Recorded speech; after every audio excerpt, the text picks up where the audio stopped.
میرے عزیزو، اس عید الاضحیٰ میں ایک عظیم پیغام ہے۔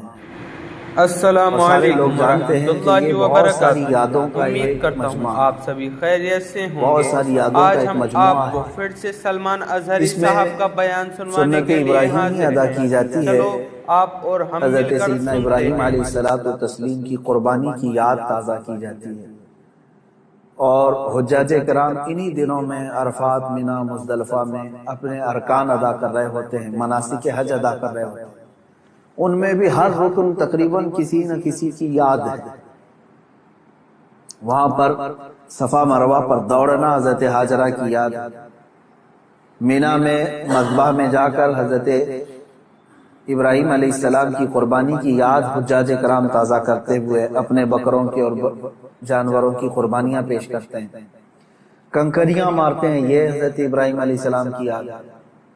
عرفات میں قیام کرتے ہیں، میرے آقا صلی اللہ تعالیٰ علیہ وسلم کی سنت پر مزدلفہ میں آتے ہیں، کنکریاں چنتے ہیں، رسول پاک صلی اللہ علیہ وسلم کی ادا ہے۔ تقریباً یوں سمجھ لیں کہ حج مبارک بہت ساری یادوں کا ایک مجموعہ ہے، اور امت کو یہ یادیں ٹرانسفر کرتے رہنا چاہیے، منتقل کرتے رہنا چاہیے۔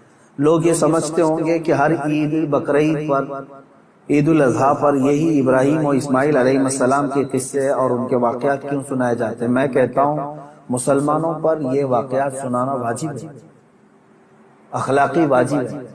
اس کی وجہ یہی ہے کہ وہ اپنی آنے والی نسلوں کو یہ یادیں تازہ کرتے رہیں، اور ان تک یہ تمام روایات اور سنتیں نقل کرتے رہیں۔ ہمارے دین کا سب سے بڑا خاصہ یہی ہے کہ یہ تواتر سے چلا ہے۔ ہمارا دین جو ہے سینہ بسینہ اور سلسلہ بسلسلہ چلتا ہوا آیا ہے۔ اس لیے ہم سب کو چاہیے کہ ان ایام میں اپنے اولاد کو، اپنی نسلوں کو ان کی یادیں بتائیں، اور یہ تمام واقعات بتائیں کہ کیا ہوئے تھے۔ میں تفصیل میں نہ جاتے ہوئے آج کے دن کا ایک عظیم پیغام آپ سب تک پیش کرنا چاہوں گا۔ بقرعید میں ویسے تو تفصیلی جو واقعہ ہے وہ یوں ہے، اس کا میں اجمال بتا کر کے اپنا میسج دینا چاہتا ہوں۔ سیدنا ابراہیم خلیل اللہ علیہ الصلوۃ والتسلیم اللہ تعالیٰ کے ایک نبی، برگزیدہ پیغمبر، ایسے جلیل القدر نبی کہ انبیاء کرام علیہ السلام 1,24,000 کم و بیش نبیوں میں حضور اکرم صلی اللہ تعالیٰ علیہ وسلم کے بعد جو سب سے بڑا مرتبہ ہے وہ حضرت ابراہیم علیہ السلام کا ہے۔ حضور صلی اللہ علیہ وسلم کے بعد جو سب سے بڑا مقام ہے وہ حضرت ابراہیم علیہ السلام کا۔ سیدنا ابراہیم علیہ الصلوۃ والتسلیم کی اولاد نہیں تھی، آپ نے تقریباً 90 سال عمر پائی اس وقت تک، بلکہ آپ کی عمر اس سے بھی زیادہ ہوئی۔ جب آپ کی عمر پاک 90 سال تک ہوئی تب تک کوئی اولاد نہیں تھی۔ آپ کی زوجہ ایک حضرت سارہ ہیں اور دوسری حضرت ہاجرہ ہیں۔ پھر روایات یہ بتاتی ہیں کہ 100 سال کی عمر ہو گئی، لیکن حضرت ابراہیم علیہ السلام نے دعا کرنا نہیں چھوڑا۔ یہاں سے یہ پتہ چلتا ہے کہ بندہ مایوس نہ ہو۔ ویسے تو 70 سال 80 سال مرد کے ہو جائیں تو وہ اپنی اولاد ہونے سے مایوس ہو جاتا ہے کہ اب میری عمر نہیں رہے گی، لیکن وہ خلاق کائنات جسے چاہے عطا کرے۔ جب وہ حضرت مریم کو شوہر کے بغیر ان کو بیٹا دے سکتا ہے، اور حضرت صالح علیہ السلام کی پتھر سے اونٹنی پیدا کر سکتا ہے، تو وہ پھر مولا تعالیٰ 90 سال کیا 100 سال کے بعد بھی چاہے تو اولاد عطا کر سکتا ہے۔ دعا کرنا ترک نہ کریں۔ حضرت ابراہیم علیہ السلام کی دعا قرآن پاک میں موجود ہے۔ آپ یہی دعا کرتے تھے، رب ہب لی من الصالحین، اے اللہ مجھے صالح اولاد عطا فرما، صالحین میں سے مجھے نسل عطا فرما۔ حضرت ابراہیم علیہ الصلوۃ والتسلیم کی اس دعا کو قرآن پاک میں بھی آپ تلاوت میں پائیں گے۔ حضرت ابراہیم علیہ الصلوۃ والتسلیم کی اس دعا کو اللہ تبارک و تعالیٰ نے قبول فرمایا، اور پھر اللہ تعالیٰ نے ارشاد فرمایا کہ ہم تمہیں ایک بیٹا عطا کرتے ہیں۔ وہ کیسے معاملات ہوئے یہ بھی دیکھیے۔ حضرت ہاجرہ حضور حضرت ابراہیم علیہ السلام کی اہلیہ، وہ گھر میں موجود ہیں، کچھ فرشتے آئے اور فرشتوں نے آ کر کے بشارت دی کہ اللہ تبارک و تعالی تمہیں بیٹے سے نوازنے والا. تو کہنے لگی کہ میں اتنی بوڑھی ہو گئی ہوں, ان کی خود کی عمر 90 سال کے اوپر کی تھی, کہا اتنی بوڑھی ہو گئی ہوں, کیا مجھے بچہ ہو سکتا ہے؟ فرشتوں نے کہا ہاں, اللہ تبارک و تعالیٰ جو غالب حکمت والا ہے وہ چاہے تو ہو سکتا ہے. تو پھر اللہ تبارک و تعالیٰ نے یہ بشارت دی اور بڑھاپے میں حضرت ابراہیم علیہ السلام کو بیٹے کی بشارت سے نوازا, اور اس کے بعد حضرت اسماعیل علیہ السلام کی ولادت. چند دنوں کے بعد, چند سالوں کے بعد حضرت سارہ سے حضرت ابراہیم علیہ السلام کو دوسرے بیٹے بھی ہوئے, حضرت اسحاق علیہ السلام, یعنی اسی عمر میں. اور یہ وہ لوگ ہیں, یہ دو بیٹے ایسی عمر میں ہوئے. اب یہاں بتاتا ہوں میں آپ کو صبر کا اور استقامت کا پھل کتنا عظیم ہوتا ہے. 100 سال تک ابراہیم علیہ السلام صبر کرتے رہے اولاد, اور اس کے بعد اللہ نے اولاد دیا. 2 بیٹے تھے, ایک اسماعیل علیہ السلام اور دوسرے اسحاق. ان دونوں نبیوں کے بارے میں اگر میں آپ کو بتاؤں, اسحاق علیہ السلام وہ نبی ہیں, حضرت ابراہیم علیہ السلام کے وہ بیٹے ہیں جن کو اللہ نے نبی بھی بنایا, اور ان کی نسل میں 30,000 سے زیادہ نبی پیدا کیے تقریباً. بنی اسرائیل پوری نسل جو ہے وہ اسحاق علیہ السلام کی نسل ہے. اسحاق علیہ السلام کے بیٹے یعقوب علیہ السلام, یعقوب علیہ السلام کے بیٹے یوسف علیہ السلام, یہاں سے پوری بنی اسرائیل چلی, اس میں ہزاروں نبی آئے.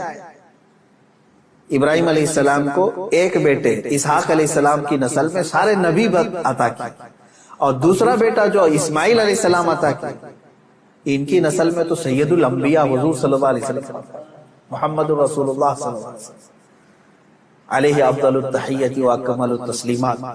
تو یہ حضرت ابراہیم علیہ السلام کی دعا کا نتیجہ تھا, اور صبر اور استقامت. آج جو مجھے پیغام دینا تھا وہ یہی ہے. میں نے آیت کریمہ بھی خطبے میں یہی پڑھی.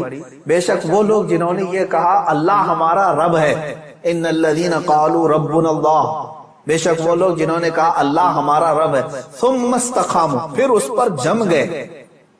یہ ہے استقامت. استقامت کہتے ہیں ڈٹے رہنا, جمے رہنا. اب اس کے متعلق جو قرآن کہتا ہے تتنزل علیہم الملائکہ, ان پر اللہ تعالیٰ فرشتے اتارتا.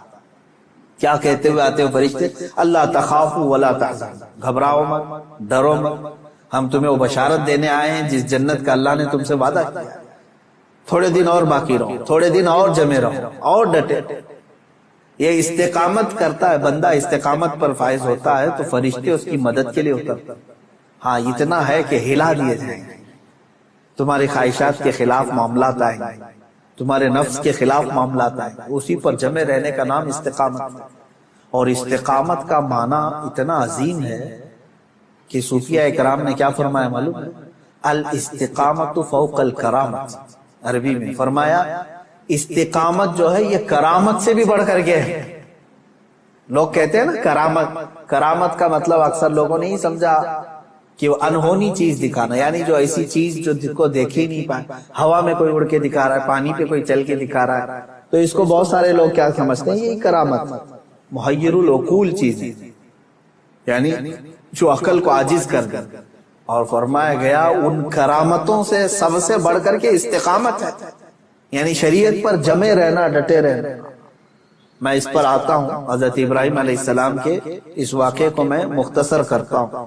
بیٹا ہوا, 100 سال تک صبر کرنے کے بعد پھر اللہ تبارک و تعالیٰ نے امتحانات ایسے لیے کہ ابراہیم علیہ السلام کو ترک وطن کرنا پڑا ہے. یعنی آپ کا شہر جو ہے بابل تھا, عراق. واقعہ تفصیل سے آپ کو پھر کبھی, وہاں آپ کو ہجرت کرنا پڑا, وہاں سے وطن چھوڑ دیا. آپ کو جان کی بازی بھی لگانی پڑی, آگ میں آپ کو ڈالا گیا, جان کے ساتھ بھی آپ کا امتحان ہوا, اس میں بھی آپ استقامت پر تھے. جب آپ کو نمرود آگ میں پھینک رہا تھا, جبرائیل علیہ السلام آئے اس وقت اور پوچھنے لگے الک حاجت یا خلیل اللہ, اے اللہ کے خلیل کوئی حاجت ہو تو بتائے. تو حضرت ابراہیم علیہ السلام آگ میں پھینکے جا رہے ہیں, اس وقت بھی کیا کہتے ہیں, ہاں ہے حاجت لیکن اللہ سے, میرا مولا میرے ساتھ. یہ استقامت اور توکل کا اعلیٰ درجہ. تیسرا جو ہوا آپ کے ساتھ وہ اولاد. اور آپ کو یہ بھی میں بتا دوں کہ اب اولاد دیا اللہ تعالیٰ نے، پھر حکم یہ فرمایا، خواب میں حضرت ابراہیم علیہ السلام کو یہ کہا گیا کہ آپ اپنے بیٹے کی قربانی دیں اللہ کی۔ لیکن ابراہیم علیہ السلام نے خواب میں دیکھا تو اس کے بدلے میں آپ نے جانتے ہیں تقریباً آپ نے 100 اونٹوں کو ذبح کر دیا، اونٹ ذبح کی، شاید اس خواب کی تعبیر ہو۔ دوسرے دن پھر خواب وہی آیا، پھر آپ نے ذبح کیے، تیسرے دن پھر خواب آیا، تب آپ نے یقین کے ساتھ یہ فرمایا کہ مجھے میرے بیٹے اسماعیل کی ہی قربانی کا حکم دیا جا رہا ہے۔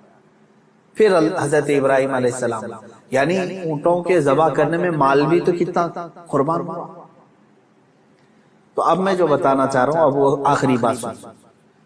اسماعیل علیہ السلام کو بلایا اپنے قریب، جب ابھی حضرت اسماعیل علیہ السلام کی عمر پاک شباب کو نہیں پہنچی تھی، جوانی کے قریب آ رہی تھی، بلا کر کے کہنے لگے کہ انی ارا فی المنام انی اذبحک، اے اسماعیل میں نے خواب میں دیکھا ہے اور اللہ کا حکم یہ پایا ہے کہ میں تمہیں ذبح کر رہا ہوں، تم کیا کہتے ہیں؟ حضرت اسماعیل علیہ السلام نے کیا کہا؟ یا ابت افعل ما تؤمر ستجدنی انشاءاللہ من الصابرین، اے میرے والد گرامی آپ کو جس بات کا حکم دیا گیا ہے وہ کر جائیے، آپ انشاءاللہ آپ مجھے صبر کرنے والا پائیں گے۔ اسماعیل علیہ السلام بیٹے کو کوئی یہ کہے، اب یہ اسی کے لیے شاعر نے یہ کہا ہے، یہ مکتب کی کرامت تھی کہ فیضان نبوت تھا، سکھائے کس نے اسماعیل کو آداب فرزندی۔ ہاں بہرحال اب جو معاملہ پیش آیا وہ پتہ ہے آپ کو، حضرت اسماعیل علیہ السلام کو لے گئے مینا میں، وہ جگہ آج بھی باقی ہے جہاں حجر اسماعیل کہہ کر کے ایک پتھر رکھا گیا ہے، وہاں پر اسماعیل علیہ السلام کو لٹایا گیا۔ ابراہیم علیہ السلام نے اپنی آنکھوں پر پٹی باندھ دی، ان کے ہاتھ پیر کو باندھ دیا، اور اس کے بعد تیز چاقو سے ان کے گردن پر چھری چلائی، لیکن چھری نہ چلی۔ روایات یہ بتاتی ہے کہ آپ نے اس چھری کو پتھر پر مارا، پتھر 2 ٹکڑے ہو گئے، کٹ گئے، لیکن نرم و نازک گلا نہیں کٹا، 2 مرتبہ نہیں کٹا، تیسری مرتبہ آپ نے زور سے چلایا تو کٹ گیا مگر گلا نہیں۔ اللہ تبارک و تعالیٰ کے حکم سے جبرائیل علیہ السلام ایک دمبا جنت سے لے آئے اور اسماعیل علیہ السلام کو وہاں سے ہٹا کر کے دمبا رکھا، دمبا ذبح ہو گیا۔ اسماعیل علیہ السلام کھڑے رہے۔ ابراہیم علیہ السلام جب ذبح کر چکے تو اپنی آنکھوں سے پٹی ہٹا کر کے آپ اللہ کا شکر ادا کر رہے تھے کہ اے مولا تیرا جو حکم تھا وہ میں نے مکمل کر دیا۔ تو جب آپ نے پٹی ہٹا کر کے دیکھی تو بکرا ذبح ہے اور اسماعیل علیہ السلام سلامت ہے، تو رب تبارک و تعالیٰ نے یوں ارشاد فرمایا، قد صدقت الرؤیا یا ابراہیم، اے ابراہیم تو نے ہمارے بتائے ہوئے خواب کو سچ کر دکھایا۔ وَنَادَيْنَاهُ بِذِبْحٍ عَظِيمٍ، ہم نے اسماعیل کو ذبح عظیم کے نام سے پکارا۔ اللہ تعالیٰ نے، اللہ تبارک و تعالیٰ یہ امتحان لے رہا تھا۔ یہ انبیاء اکرام علیہ الصلوۃ والتسلیم کے ساتھ ہے، ایسا نہیں ہے کہ سارے لوگ یہ کر پائیں، وہ اس درجے کے ایمان والے تھے، ان کو اسی انداز سے امتحان لیا گیا۔ اب جو بات 2 چیزیں عرض کرنی ہے، پہلی بات تو یہ ہے کہ بعض مفسرین نے اور عاشقان رسول نے اس میں پیارا نقطہ یہ بیان فرمایا، گلا نہ کٹنا، ذبح نہ ہونا کیا وجہ تھی؟ تو فرمایا گیا اس لیے کہ اسماعیل علیہ السلام کی پیشانی میں نور محمدی تھا، حضور اکرم صلی اللہ تعالی علیہ وسلم کا نور پاک تھا، انہی کی نسل میں حضور تشریف لائے، ابھی دنیا میں نور محمدی کو آنا تھا۔ اب بعض مفسرین اس بات پر ہی نہیں رکتے بلکہ ان تمام چیزوں کو اوپر تک لے جاتے ہیں۔ ابراہیم علیہ السلام کو آگ نے نہیں جلایا، وہاں پہ بھی نور محمدی ان کے پیشانی میں تھا۔ نوح علیہ السلام کی کشتی غرق نہیں ہوئی اس لیے کہ نوح علیہ السلام کی پیشانی میں بھی نور محمدی تھا۔ بہرحال دوسری بات میں جو بتانا چاہ رہا ہوں وہ 4 چیزیں تھیں، ابراہیم علیہ السلام کا وطن سے ہجرت کرنا، ان کا آگ میں ڈالا جانا، اور ان کا جانوروں کو ذبح کرنا، پھر 4 نمبر پر اولاد۔ کوئی بھی انسان اپنی زندگی میں 4 چیزوں سے بے انتہا محبت کرتا ہے، 4 چیزیں اس کی بہت محبوب ہوتی ہیں۔ پہلی چیز اس کا وطن، جہاں پر پیدا ہوا، جہاں رہ رہا ہے، اس سے وہ محبت کرتا ہے۔ دوسری چیز وہ اپنے مال سے محبت کرتا ہے، تیسری چیز وہ اپنی اولاد سے محبت کرتا ہے، چوتھی چیز وہ اپنی جان سے محبت کرتا ہے۔ اور امتحان انہی چیزوں سے ہوتا ہے جس سے محبت کیا، ایسی دوسری چیزوں سے نہیں امتحان لیا۔ آپ کو جو چیز ناپسند ہے میں کہوں وہ دے دو تو وہ فوراً اٹھا کے دے دیں، جیسے گھر میں رکھا ہوا کچرا اٹھا کر کے فقیروں کو دے دیتے ہیں۔ ہاں امتحان تو اس وقت ہوگا جو اپنے مزے کی اور پسندیدہ چیز آپ بنا رہے تھے اور پھر آپ کو کہا گیا اس میں سے دے دو، تب مشکل ہو جاتا ہے۔ ہاں جو دے دیا اور پھر وہ امتحان میں کامیاب ہوا، اپنی پسندیدہ چیز۔ ابراہیم علیہ السلام سے جو امتحانات لیے گئے وہ چاروں محبوب چیزوں سے امتحان، اور اب چاروں امتحانات میں ثابت قدم ہے۔ آپ نے وطن بھی ترک کیا، جان بھی جوخم میں ڈالی، اولاد بھی اور اپنا مال، پھر اللہ تبارک و تعالیٰ نے اس عظیم مقام پر آپ کو فائز فرمایا جو حضرت ابراہیم علیہ السلام کو آج بھی کیا لقب ہے؟ ابو الانبیاء کہا، ابو الانبیاء یعنی نبیوں کے باپ۔ اب عزیزان گرامی، ان واقعات میں میرے سنانے کا مقصد یہ تھا کہ ہمارے بچوں تک یہ واقعہ پہنچ جائے تفصیل سے، پھر آپ اپنے گھروں میں اپنی اولاد کو سنائیں ضرور۔ لیکن اس پورے واقعے سے ایک جو جذبہ ملتا ہے وہ ہے استقامت کا۔ یہی میرا میسج ہے آج کا، یہی میں پیغام دینا چاہتا ہوں۔ کسی بات پر جمے رہنا، ڈٹے رہنا، یہ انبیاء کی سنت ہے۔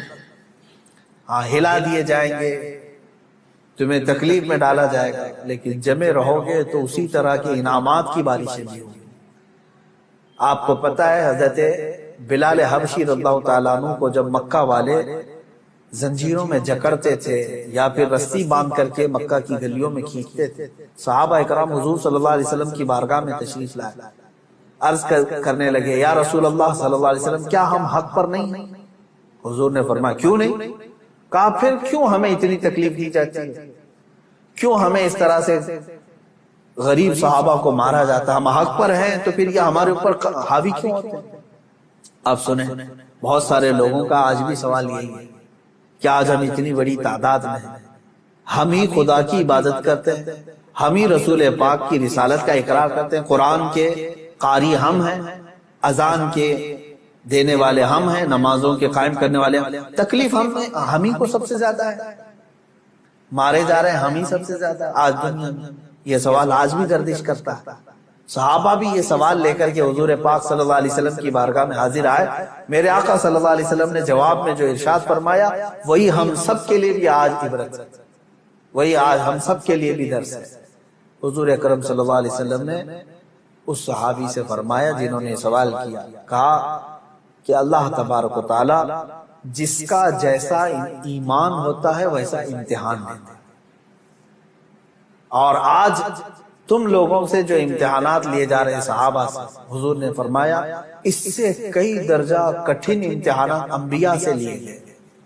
حضور اکرم صلی اللہ علیہ وسلم نے ارشاد فرمایا انبیاء میں سے بعض وہ نبی جیسے حضرت زکریا علیہ السلام، یہودیوں نے ان کے قتل کا منصوبہ بنایا اور ان کے پیچھے لگ گئے، یہاں تک کہ آپ جان چھڑاتے ہوئے ایک جگہ ایسے آئے، اللہ کے نبی ایک درخت کے قریب آئے، درخت سے کہا کہ تو پھٹ جا میں تیرے اندر داخل ہوتا ہوں۔ زکریا علیہ السلام اس درخت کے اندر آئے، یہودیوں نے پیچھا کیا کافی دیر تک، شیطان ابلیس لعین یہودیوں کو اشارہ کر کے بتایا اس درخت کے اندر وہ چھپے ہوئے ہیں، تم آری لو اور اوپر سے کاٹ ڈالو۔